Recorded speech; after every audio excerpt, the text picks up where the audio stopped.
The breaking point. Ambassador Elena Reyes stood alone at the center of the Grand Assembly, her simple gray uniform stark against the ornate alien delegation surrounding her. 500 species watched from tiered balconies, their murmurs creating a hum that echoed through the massive chamber. The 7 members of the Galactic Concordat's High Council loomed above on their elevated platform, waiting. "The United Earth Federation comes before you not as supplicants," Reyes began, her voice steady despite the hostility radiating from the chamber, "but as equals seeking peaceful coexistence." High Chancellor Vexilon of the Arcturian Dominion leaned forward, his crystalline exoskeleton catching the light. "You speak of peace while your kind spreads across our borders like a disease, Ambassador. Your unauthorized technological development threatens the established order." Reyes didn't flinch. "We offered cooperation. We requested fair trade agreements. Each time, your council blocked us.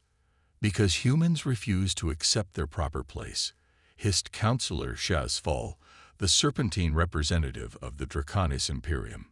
"You are barely 3 centuries into spacefaring. The youngest species here achieved that milestone 5,000 years ago. Age does not determine worth," Reyes countered. "Nor does it justify the embargo on medical supplies to our colonies, or the peacekeeping fleets that have blockaded our trade routes." The Concordat representatives exchanged glances. They hadn't expected her to know about those operations. "This assembly has one last opportunity," Reyes continued. "End the blockades.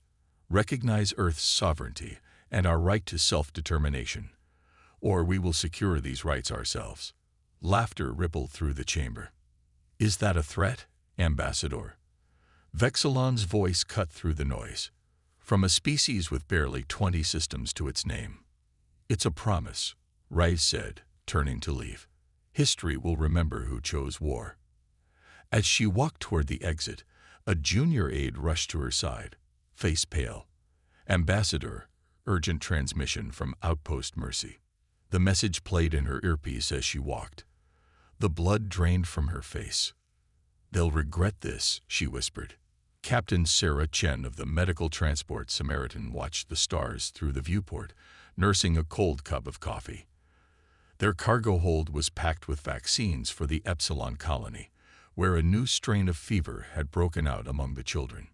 "Captain, 3 vessels just dropped out of FTL," her first officer reported. "Concordat signatures. Hail them. Remind them we're a medical transport under interstellar convention." No response.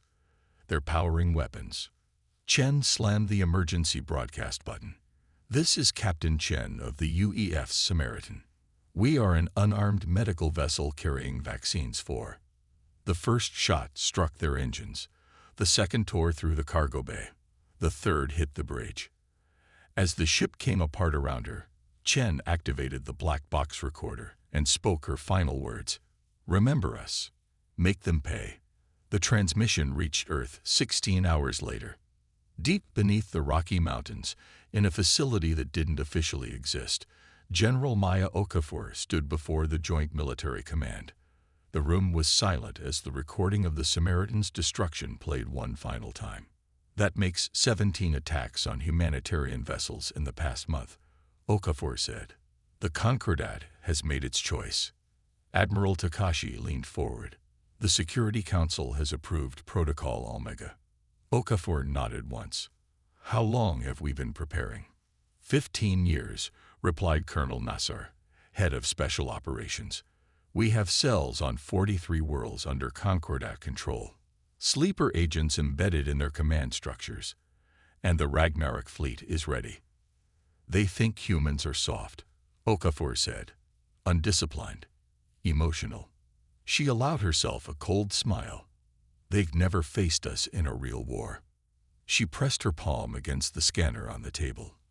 "Initiate Protocol Omega. Authorization Okafor 9 Delta Red." Across the solar system, encrypted messages flashed to hidden receivers. On Mars, asteroid bases, and deep space stations, sealed orders were opened. In alien territories, human operatives received their activation codes. Earth would not declare war.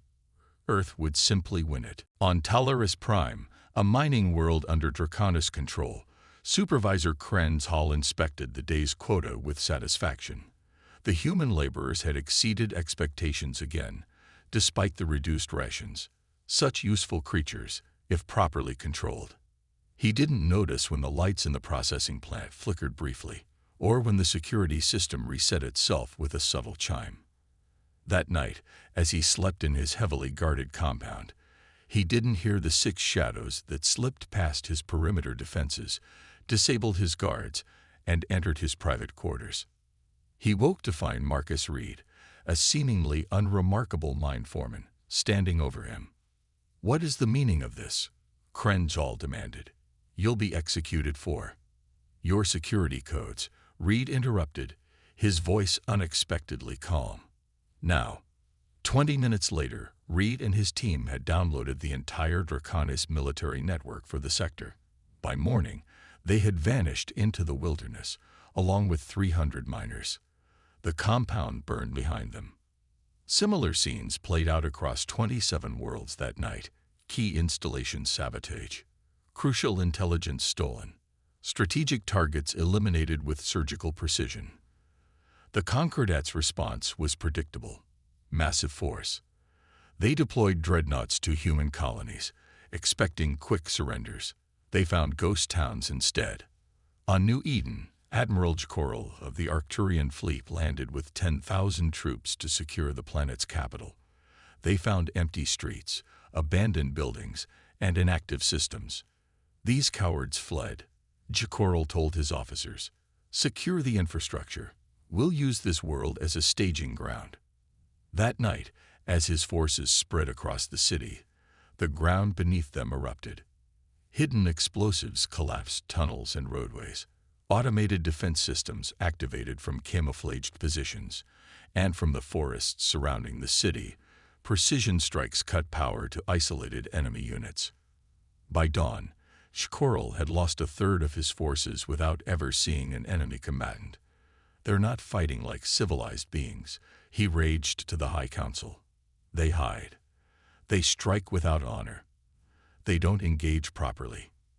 High Chancellor Vexilon dismissed his concerns. "They're primitives using primitive tactics. Crush them harder." But as the weeks passed, the pattern continued. Across occupied territories, Concordat forces found themselves fighting shadows. Supply lines mysteriously failed. Communication networks experienced critical failures. Precision strikes eliminated command centers. Humans didn't fight fair. They didn't mass armies for glorious battles. They identified vulnerabilities and exploited them ruthlessly. And they left their signature at each strike, a simple message painted or projected where the enemy would find it. "You wanted war. Remember who started it." On the 93rd day after the destruction of the Samaritan, Ambassador Reyes appeared on all communication channels across Concordat space. Her message was brief. "You answered peace with fire. Now face the consequences." The Reckoning. Supreme War Commander Thaxis glared at the holographic display of Sector 17, where red indicators showed yet another supply convoy lost to human raiders. 6 months into what should have been a simple pacification, and the Concordat forces were stretched thin across 200 systems. "Impossible," he muttered. They were nothing. A minor species barely worthy of notice. Yet they've destroyed nearly a third of our fleet, observed High Counselor Miralith of the Alarian technocracy. "Perhaps we underestimated." "We did not." Thaxis slammed his armored fist on the table. "They are using dishonorable tactics. Hiding. Striking weak points instead of engaging our forces directly." Merilith's 4 eyes blinked in sequence, a gesture of Illyrian skepticism. "Effectiveness matters more than honor in warfare, Commander. The humans understand this." Thaxis turned away. "I have authorized deployment of the Purifier squadrons." The chamber fell silent. Even among the Concordat, the Purifiers were controversial, planet-killer weapons designed to make examples of rebellious worlds. "The humans have no homeworlds left to target," Merilith pointed out. "They evacuated their colonies before we arrived." Then we'll strike worlds that harbor them, Thaxis growled. Starting with the Krell system. The insects there have been providing sanctuary to human refugees. As the High Council session ended, Merilith returned to her private chamber and activated a hidden communication device. The purifiers are being deployed, she said into the secure channel. Krell is the first target. Understood, replied a human voice. Thank you, Counselor. The alliance between humans and the Illyrian underground had been forming for decades, unknown to the Concordat leadership, one of many secret preparations Earth had made while smiling diplomatically. The Purifier fleet emerged from FTL at the edge of the Krell system, 15 warships surrounding the planet killer vessel at their center. Admiral Zorvan of the Draconis Imperium commanded from the flagship, confident this demonstration would finally break human resistance. Status report, he ordered as the fleet formed. This war ends today, she said simply. 3 days later, the leaders of the Galactic Concordat stood in the same Grand Assembly where they had dismissed human warnings months before. This time, they stood not as rulers but as defendants. General Rice addressed the gathered representatives of 32 species, former subjects, now allies. The Concordat, as you knew it, is dissolved, she announced. A new galactic federation will take its place, one where all species have equal voice, regardless of age or military power. She turned to the former council members. Your worlds will not be destroyed or occupied. We are not like you. But you will be contained and monitored until you demonstrate the ability to exist peacefully with others. Chancellor Vexilon, his crystalline form dulled with defeat, found his voice one last time. You could not have done this alone. You had help, traitors among us. We had allies, Rice corrected. Those who recognized that your rule was unjust. Those who saw in humanity not a threat, but hope for a different way. She stepped closer to the former tyrants. You made a fundamental error. You judged us by our diplomacy, mistaking patience for weakness. You never understood that humans spent most of our history fighting each other. We perfected warfare against ourselves before reaching the stars. She gestured to the assembly. We offered peace. You chose war. And in doing so, you united not just humanity, but all those you oppressed. The new Galactic Federation was formed that day, not through conquest, but through alliance. Earth didn't seek to rule, it sought to liberate. As Rice left the chamber, Admiral Drake fell into step beside her. Was it worth it? Drake asked quietly.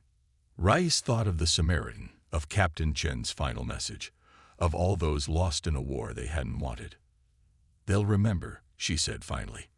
They'll remember that humanity offered peace first, and that when pushed to war, we didn't just fight. We changed the galaxy. Above them, the new Federation emblem glowed. Earth's blue and green sphere, surrounded by the symbols of 31 other worlds, equal in size and prominence. The message was clear. Never again would any species stand alone against tyranny. And never again would the powerful mistake patience for weakness.